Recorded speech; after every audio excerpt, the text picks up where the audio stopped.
tayo po ay sa diwa ng panalangin ay maghintay sa salubong na gagawin ngayong umaga. Salamat.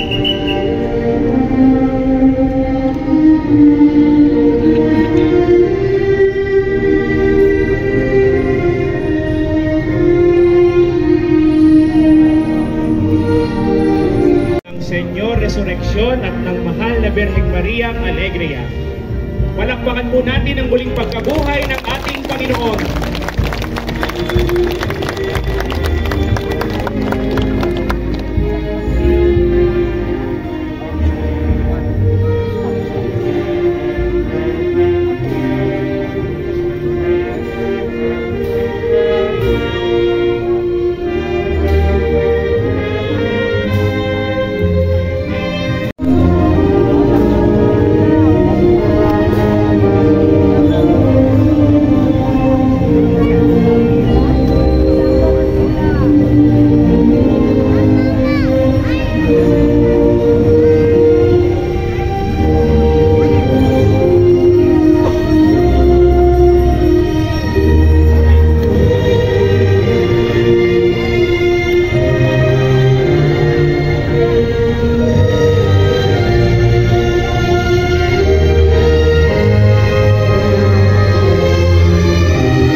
Tanda ng pagtatapos ng kanyang pagluluksa, sapagkat si Jesucristo'y muling nabuhay, siya'y ating kaliwanagan.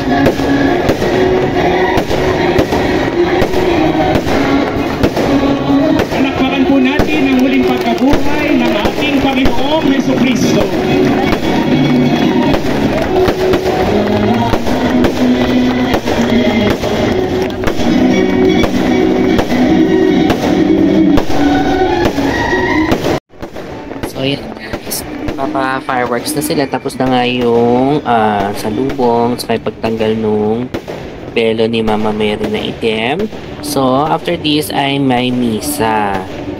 Yan, papasok na kami sa loob. Ibibless pa pala siya, sorry. Binibless pa pala yung si Mama Mary saka yung risen Christ. So again, happy Easter sa lahat. So siya yung bukod tanging kasama dito sa procession, si San Pedro. Other than that, wala na yung ibang santas, siya lang yung kasama. So nagpapasukan na yung iba. Ako naman, pupunta ako sila Moira and Asher kasi nandun sila sa may tabing gate. Yung gate pala, sinasara pala yan kasi nga puno na din yung patio ng simbahan, tsaka wala na rin makakapasok na sa sakyan kasi nga wala na ng pwesto. So naka-close yung gate na main gate dyan sa harap. So eto nga sila Moira. Ang sumama lang si aking sister na si Mela, si Joanne, at saka yung kanyang anak na si si Trinity. Si iba, tulog pa, puyat. So, yan. So, at dito kami sa gilid lang ng simbahan. Doon na kami kasi hindi na kami makapasok. Ayan, sila Bishop ang magmimisa dito. Ang bongga ng ano dito orchestra. Tsaka, kahit mga simpleng misa, grabe yung choral nila. Ang galing. Bongga. As in. Ito naman si Birheng Alegria. Hindi ko nakunan kasi medyo masyado maliwanag yung spotlight niya, no? Ayan, nag-start na yung misa. Yung Risen Christ nasa kabila. Kaya hindi siya masyadong zoom in kasi hindi naman mamahalin tong aking phone. Ayan, nag-start na yung procession. Pagpasok nila Bishop. Ayan. So, exactly na alas 4 nag-start yung procession at sandali lang naman kasi malapit na yung ruta ng prosesyon. So, ayan. Almost tapos na yung Holy Week and I hope na tayong lahat ay nagkaroon ng makabuluhan na Holy Week niya itong nakaraang linggo. And maganda yung may ganito tayo sa ating buhay. Sa akin lang naman kasi parang mas mapaklose tayo kay Lord. Kasi hindi naman pwede puro work lang. Siyempre dapat sabigyan din natin siya ng time kasi once a year nga lang ito eh. Tapos, and ang napansin ko lang din dito sa San Pablo is hindi ganun ka yung kadami yung tawag doon, yung karosa nila, which is hindi naman talaga paramihan. Nasa pa rin yan sa devotion nila and faith, di ba? Pero kung madami, hindi maganda rin. Pero kanya-kanya namang yan, magkapaandar. And